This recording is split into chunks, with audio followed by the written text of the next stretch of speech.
यह वीडियो धनु और मीन राशि के लिए संवत 2081 जो नया वर्ष हिंदी वर्ष आने वाला है वह कैसा रहेगा उसके संबंध में बता रहा हूं। पीछे मैं मेष, वृश्चिक, मिथुन, कन्या, वृष और तुला इनका मैं वीडियो बना चुका हूं। वर्षफल जो होता है अभी धनु और मीन राशि वालों के लिए नया संवत्सर 2081 कैसा रहेगा यह मैं बता रहा हूं। जो ग्रह सभा होती है, ग्रह मंडल में जो ग्रह सभा होती है उसमें बड़ी विचित्रता है। पहली बात तो ये कि संवत्सर जो आधा व्यतीत हो चुका है वह पिंगल और आधा जो आएगा वह कालयुक्त, दोनों अशुभ, नाम से भी अशुभ, कार्य से भी अशुभ। उसके बाद नए संवत्सर में जो सभा में जो संसद है, ग्रह संसद, उसमें जो प्रधान विभाग हैं वो पापी और क्रूर ग्रहों को मिले हुए हैं। जैसे मंगल राजा है, राजा होने के साथ ही धनेश और नीरसेश भी है, तो 3 विभाग इसके पास हो गए।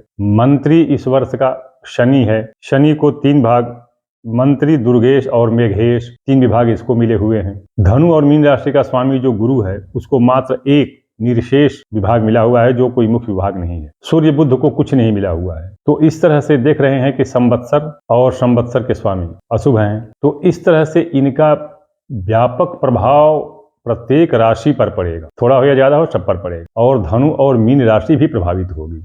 अब आगे चलते हैं। जगत लग्न इस वर्ष का धनु है, धनु का स्वामी और मीन का स्वामी गुरु होता है। अभी इस वर्ष नए संवत्सर में, संवत्सर के शुरुआत में धनु राशि से तीसरे मंगल और शनि हैं कुंभ राशि में, चौथे बुध शुक्र और राहु हैं, चौथे में बुध शुक्र और राहु हैं धनु राशि, 5वें में सूर्य और गुरु हैं और 10वें में केतु और चंद्रमा हैं शुरुआत में, वर्ष के शुरुआत में। तो धनु लग्न क्योंकि जगत लग्न भी वही है, तो इसलिए शरीर मध्यम सुखी रहेगा। ये नहीं कह रहा हूं कि वो हृष्ट पुष्ट पहलवान होगा, लेकिन सुखी रहेगा। तीसरे भाव में मंगल और शनि का होना शुभ है, पराक्रम बढ़ेगा, शत्रु पराजित होंगे और कुछ कर सकने की इच्छा जागृत होगी। चौथे में शुक्र बुध और राहु हैं, शुक्र उच्च का है, राहु मीन राशि में पड़ा हुआ है। तो शुक्र और बुध, यद्यपि राहु है इसमें, लेकिन ध्यान दीजिएगा शास्त्र का कथन है कि राहु दोषो बुधो हन्यात उभयोस्तु शनैश्चरः। तो चूंकि राहु के साथ बुध पड़ा हुआ है इसलिए राहु का प्रभाव, दुष्प्रभाव जो होगा वो नष्ट हो जाएगा और इसलिए सुख सम्मान बहुत ही अच्छा मिलेगा। 5वें में सूर्य गुरु का होना, यद्यपि 5वें में सूर्य उच्च का होगा और गुरु भी इसी में है, किंतु गुरु अस्त हो जा रहा है, सूर्य से गुरु अस्त हो जा रहा है। इसलिए क्योंकि सूर्य है इसलिए एक पुत्र या पुत्री से कष्ट प्राप्त होगा। अभी एक बात और बता दूं मैं कि वर्ष भर में ग्रह वक्री और मार्गी गति से चलेंगे। बुध जो है 13 अप्रैल को मेष राशि में वक्री होकर के और मीन में आ जा रहा है। बुध मीन में आ जा रहा है, हालांकि शुरुआत में तो मीन में है लेकिन फिर मेष में जा रहा है और फिर वापस मीन में आ रहा है। बुध शुक्र के साथ मिलकर के अच्छा परिणाम देगा और वक्री होकर मीन में आने से राहु के दोष को भी समाप्त करेगा। अन्यथा अगर बुध वहां से हटता है, जैसे मेष राशि में चला जाता है, तो राहु का दुष्परिणाम सामने आ जाएगा, अर्थात अप्रैल महीने के बाद सुख में कमी होगी, माता आदि को कष्ट होगा। इसी प्रकार 2 अगस्त को वक्री होकर के बुध सिंह राशि में आ जाएंगे और 22 अगस्त को यह कर्क में चले जाएंगे वक्री चलते ही। 8वें में आते ही, ध्यान दीजिएगा कौन सा महीना, अगस्त, 8वें में आते ही तरह तरह के कष्ट और विपदाएं धनु राशि वालों को प्रारंभ हो जाएगी। इसी तरह 24 नवंबर को यह वृश्चिक राशि में वक्री हो जाएंगे, आगे चलते हुए वृश्चिक राशि में वक्री हो जाएंगे, 12वां भाव पड़ेगा। फिर वे जो है ना वो नवंबर दिसंबर का महीना कष्टकारक हो जाएगा, नवंबर का महीना कष्टकारक हो जाएगा। अचानक व्यय, झूठा, कलंक इत्यादि लगना शुरू हो जाएंगे। 20 मार्च को यह वक्री होकर के और फिर मीन में रहेंगे, यद्यपि उसके पहले चूंकि अब आ जाएंगे, ये तीसरे में भी रहेंगे तो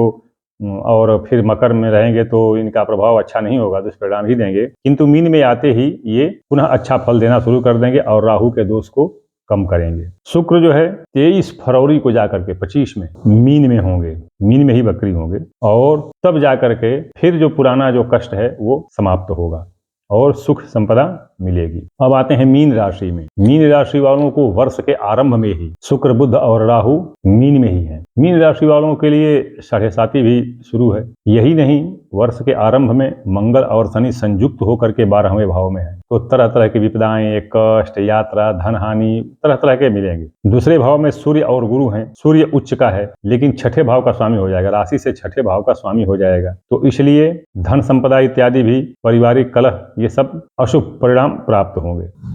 ये अब इसको जो है बताऊं मैं, मान लीजिए 13 अप्रैल को बुध वक्री होकर के मेष राशि में आ जाएंगे, तो मेष राशि में आ जाएंगे तो धन संपदा और वाणी में प्रभाव मिलेगा, कुछ काम सुलझेगा। 26 अप्रैल को ये मीन में मार्गी होंगे जाकर के। अब 13 अप्रैल को वक्री मेष में रहेंगे, 26 अप्रैल को मीन में ये मार्गी होंगे, तो पुनः मीन राशि वालों को अप्रैल के महीने में अच्छा लाभ, कार्य में सफलता मिलेगी। फिर आगे चलते चलते ये 24 नवंबर को वृश्चिक राशि में वक्री होंगे। उसके पहले तो 8वें भाव में रहेंगे, तो बताया कि मैं कष्ट इनको मिलेगा और दुर्घटनाओं से सामना करना पड़ेगा, किंतु 24 नवंबर को जब वृश्चिक राशि में वक्री होकर जाएंगे तो भाग्य भाव में चले जाएंगे और अच्छा परिणाम मिलना शुरू हो जाएगा, काम बनना शुरू हो जाएगा। 14 दिसंबर को जब ये मार्गी होंगे तो वृश्चिक राशि में रहेंगे और उसके बाद धनु आदि में चलते जाएंगे, तो लाभ, संपदा, कार्य की सफलता, यश, सम्मान इत्यादि में वृद्धि देते चले जाएंगे। और 20 मार्च को फिर वक्री मीन में जाकर के होंगे, तो मीन में जाकर के होंगे वक्री, तो इसका और तीव्र परिणाम मिलेगा, क्योंकि वक्री ग्रह बड़ा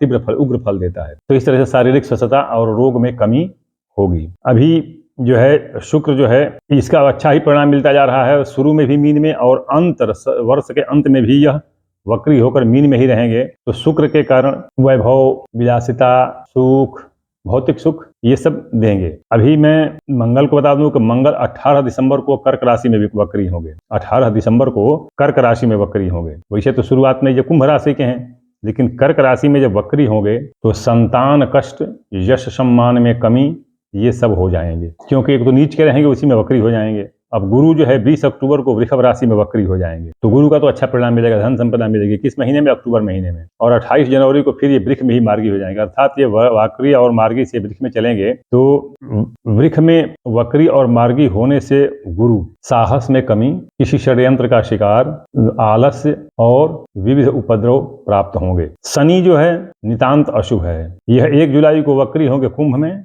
और 4 नवंबर को भी मार्गी होंगे, तो कुंभ में ही रहेंगे। और इस तरह से 12वें भाव में शनि संताप, कष्ट, झूठा विवाद, कलंक, मुकदमा, पारिवारिक विग्रह, ये सब मीन राशि को प्राप्त होंगे। इस तरह से धनु और मीन राशि का मैंने वर्षफल बताया। धनु राशि का 90% उत्तम और मीन राशि का 90% अशुभ, ये परिणाम प्राप्त हो रहे हैं। जैसा कि मैं प्रत्येक वीडियो में अपना व्हाट्सएप नंबर देता हूं 9889649352, तो आपको अगर कोई समस्या है, कोई प्रश्न है, तो इस पर आप पूछ सकते हैं। ध्यान रहे, ये व्हाट्सएप नंबर पर मुझे अगर संदेश देते हैं तो उसमें अपनी विद्वता मत दिखाइए मुझे। शास्त्रार्थ और तर्क वितर्क के लिए मैं ये नंबर नहीं दे रहा हूं और न ही उस संदेश का मैं कोई जवाब दे पाऊंगा। संदेश देंगे, मैं समय से अपने उत्तर दूंगा। दूसरी बात कि जो कोई भी अगर प्रश्न आप पूछते हैं, समस्या पूछते हैं, अगर उसको मैं बताऊंगा तो वो शुल्क लेता हूं मैं, निःशुल्क सेवा मेरे पास नहीं है। तो इसलिए अगर आप समर्थ हैं, इच्छुक हैं, उत्सुक हैं, शुल्क दे सकने की इच्छा रखते हैं तो आप संपर्क करें, अन्यथा वीडियो देखें और आगे चलें। मैं अब अगला वीडियो बनाऊंगा मकर और कुंभ राशि वालों के लिए संवत 2081 कैसा रहेगा, प्रतीक्षा कीजिए।